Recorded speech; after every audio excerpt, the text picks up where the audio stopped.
et sillon bleu. Bonjour à tous. Bonjour Compile. Salut Cyril, alors aujourd'hui, c'est moi qui ai des trucs à te dire.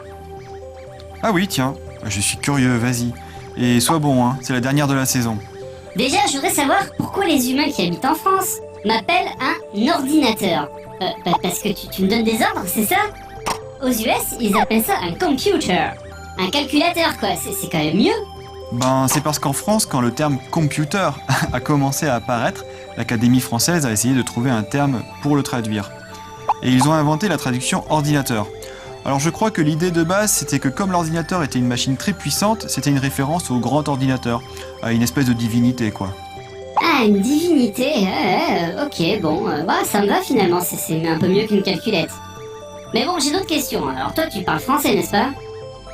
Et quand t'étais jeune, toi et les autres utilisateurs, vous avez traduit quasiment tous les mots de l'informatique à partir de l'anglais, non?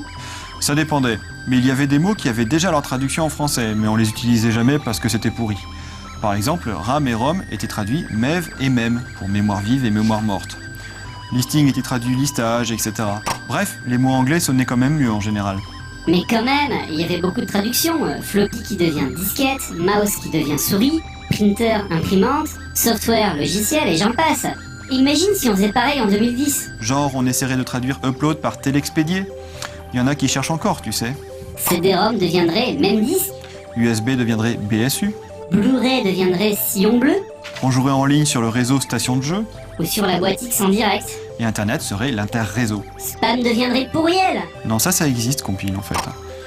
Bon, c'est bien joli tout ça, mais il y a aussi des termes français qui existaient avant et qui ne veulent pas dire ce qu'on croit qu'ils disent.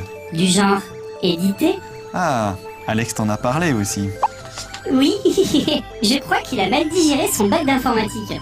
Alors il faut le comprendre, hein. On lui demande à un algo pour éditer des données, et il s'aperçoit en voyant la correction que l'algo devait se contenter d'afficher les données. Oui, parce qu'en français, éditer signifie sortir une copie des données sur papier ou sur écran, alors qu'en anglais, ça signifie modifier les données. C'est un faux ami, quoi.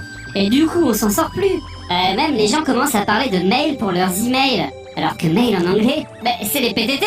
Et oui, si vous demandez à un anglophone de vous envoyer un MP3 par mail, il va vous regarder d'un air bizarre.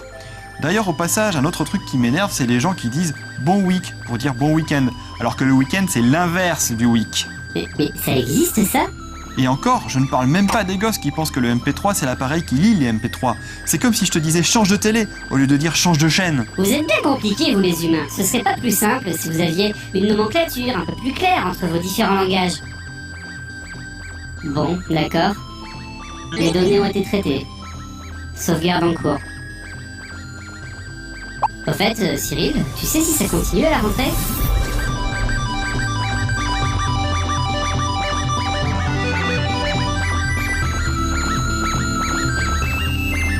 Non, parce que j'ai pas de nouvelles, quoi. Et je sais que tu vois Alex un peu plus que moi.